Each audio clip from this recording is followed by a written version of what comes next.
তখন বাজে ওই ভোর 5টা মতো। তো তখন আমি সাজুগুজু করতে বসে গেছি। কেন জানো? তো হ্যালো এভরিওয়ান, কেমন আছো সবাই? আশা করি ভালো আছো, আর আমিও ভালো আছি। তো আজকে যাচ্ছি একটু বাইরে, মানে ঘুরতে।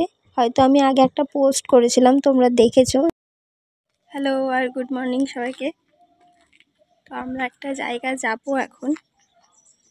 তো কোথায় যাব সেটা পুরো ব্লগটা দেখতে হবে।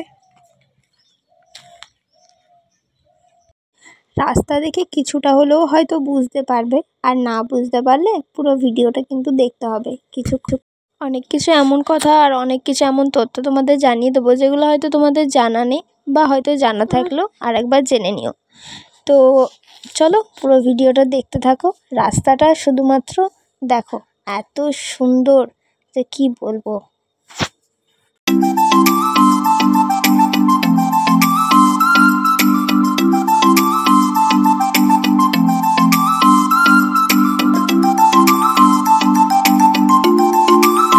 তো আমরা পৌঁছে গেছি আমাদের মেন ডেস্টিনেশন, মানে বনলতা রিসর্টে। কিছুদিন ধরেই ভাবছিলাম যে বনলতায় যাব, কিন্তু এত ঠান্ডা আর এত শীতের জন্য আমরা বেরোতে পারিনি। তো এখন আমরা চলে এসেছি বনলতা রিসর্টে।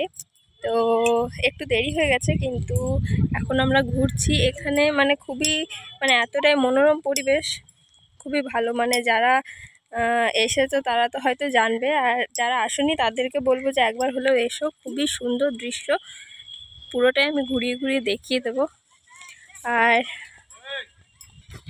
আর খুবই সুন্দর দৃশ্য এখানে, মানে সমস্ত রকমের সবজি টবজি এখানেই সব কিছু হয়। তারপর এই যে ওখানে পুকুরটা দেখছো, ওখানে সব মাছ টাছ চাষ হয়। তো এখানে সব কিছু দেখলাম, রান্না টান্না হচ্ছে। এখানে আমরা আজকে খাওয়া দাওয়া করবো। যারা এখানে থাকতে চাও, মানে রাত্রিবেলায় থাকতে চাও, তারাও মানে অনেক কিছুই দেখতে পাবে। আর রাত্রিবেলাটাও তো আমাদের হয়তো রাত্রে থাকাটা হবে না, তবে সারা দিনটা এখানেই থাকবো। মানে এসে খুবই ভালো লাগলো যে এত সুন্দর একটা জায়গা। তো চলো তোমাদেরকে আমি ঘুরিয়ে ঘুরিয়ে দেখিয়ে দিই, আর ভিডিওটা অবশ্যই শেষ পর্যন্ত দেখবে। আর ভালো লাগলে অবশ্যই লাইক কমেন্ট শেয়ার এবং সাবস্ক্রাইব করে নিও চ্যানেলটা। তো চলো দেখিয়ে দিই। আর সামনে আছে মা বাবারা সবাই। শুনছো, এইগুলোকে পাহারাদার রেখেছে, দেখছো? এই যে ঘুমোচ্ছেন কেন আপনারা? এখানে সব খাওয়ার দাওয়ার খাওয়া হয়। এগুলো কি গাছ ঠিক বোঝা যাচ্ছে না। এখানে একটা বাচ্চাদের মানে খেলার জায়গা রয়েছে, যেখানে বাচ্চারা খেলতে পারে, সেরকম একটা জায়গা রয়েছে। আর ওই দোলনাগুলো দেখলাম, মানে যাদের যাদের রুম, মানে যারা যারা এখানে রয়েছে, রুম বুকিং করেছে, তাদের জন্য আলাদা আলাদা করে দোলনাগুলো রয়েছে। তো এখানে আমার ভাগ্নি খেলতে শুরু করে দিয়েছে। এখানে বাচ্চাদের পার্কের মধ্যে আমার পেটু আর আমার ভাগ্নি এখন খেলাধুলা করছে। পেটুন মানে ভাবছে যে জিনিসটা কি, যেটাতে একবার ওপর একবার নিচ হচ্ছে। মানে ওর যেহেতু এবার প্রথম এবার একটু একটু করে খেলতে, তারপর একটু দাঁড়াতে, হাঁটতে মানে চেষ্টা করছে, সেগুলো শিখছে। তো ওর মধ্যে একটা আলাদা রকমের আনন্দ দেখো কাজ করছে যে জিনিসটা কি। তো সবাই মিলে সেদিনটা বেশ মজা করে আমরা কাটাচ্ছিলাম। তো যেমনটা আমরা ভেবেই গিয়েছিলাম না, যে খুবই সুন্দর একটা জায়গা। তো সত্যিই জায়গাটা খুবই সুন্দর। আর দেখো এখানে হচ্ছে ঢেকিতে করে মাসিরা কাকিমারা সবাই ঢেকিতে করে চাল কুটছে, এখানেই চাল কোটা হয়। আর ওদিকে দেখো পিঠে বানানো হচ্ছে।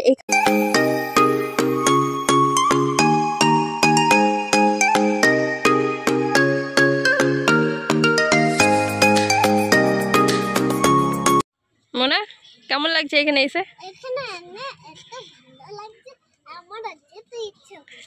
বাড়ি যেতে ইচ্ছে করছে না? এখানে ওই যে বলেছিলাম যে হাতে করে সবকিছু নিজে নিজে করেই সবকিছু করা হয়। এখানে দেখো ঢেকি রয়েছে, এখানে কাকিমারা নিজেরাই চাল টাল কুটে, যে ঢেকির সাথে যেরকম চাল টাল কোটা হয় সেরকমই কাটাকুটি হয় সব। আর এখন আমরা যাচ্ছি একটু ওই পাখিগুলোকে দেখতে। আর দেখো একটা না ঘোড়ার গাড়ি, মানে এটা ঠিক রথ টাইপের, তোমাদেরকে আমি দেখাচ্ছি। এখানে অনেক ঘোড়াও আছে, এখানে দেখো ঘোড়ার গাড়িটা কি সুন্দর রথ টাইপের করা রয়েছে।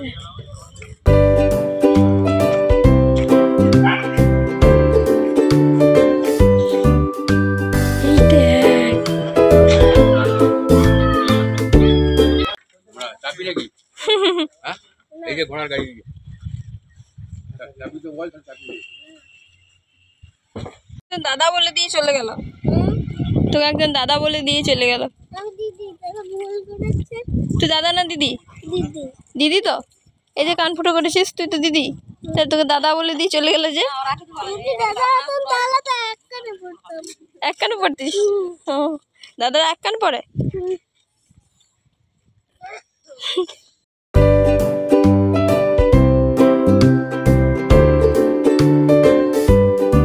আজকে সেরকম দেখছি এখানে অতটাও ভিড় নেই, এবার জানি না যে হয়তো আরো বেলা হলে হয়তো ভিড়টা হবে।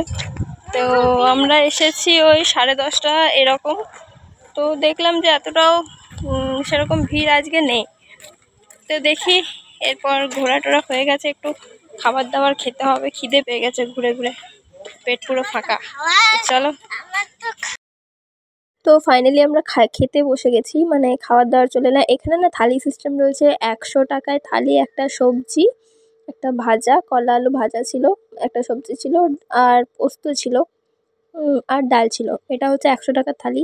আর এখানে আমরা মেনু কার্ডটা দেখছিলাম, তো বিশ্বাস করো মেনু কার্ড তো মনে হচ্ছিল না, মনে হচ্ছিল যেন একটা পুরো একটা বই, মানে এত এত আইটেম আছে। তো আরও অনেক কিছু ছিল, ইমু টিমু অনেক কিছু লেখা ছিল, আমি ঠিক বুঝতে পারিনি। তো ওরা নিয়েছিল, তো আমরা শুধুমাত্র চিকেনই নিয়েছিলাম। তারপর আমরা খাওয়া দাওয়া করে ওখান থেকে বেরিয়ে পড়েছিলাম। আমরা এবার যাব একটু বিষ্ণুপুরের যে মন্দিরগুলো আছে সেগুলো। এটা হচ্ছে বিষ্ণুপুরের সেই রাস মঞ্চ, যেখানে রাস পূর্ণিমাতে নাকি অনেক জমজমাট হয়। তারপর আরও কী সব মেলা টেলা পড়ে এখানে, একটা বিষ্ণুপুরের মেলা খুব বিখ্যাত। তো এখানে আমরা বিকাল দিকে চলে এসেছিলাম।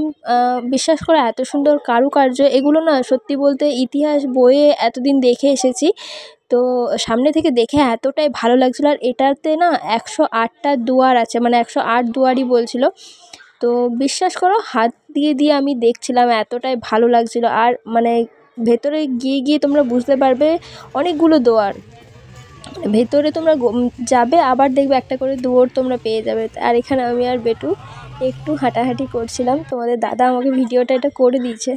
তারপর আমরা সবাই মিলে ভালোভাবে এই মন্দিরটা ঘুরে নিলাম। বিশ্বাস করো খুবই সুন্দর জায়গাটা, যারা যারা বিষ্ণুপুর গিয়েছো তারা তো জানবে যে কত সুন্দর। মানে আমাদের এই লোকালের সামনাসামনি যে এত সুন্দর জায়গা, এত সুন্দর কারুকার্য করা জায়গা আছে, সেগুলো আর কি বলবো। আমি এখানে একটুখানি ঢং করে নিয়েছিলাম, দেখে নাও।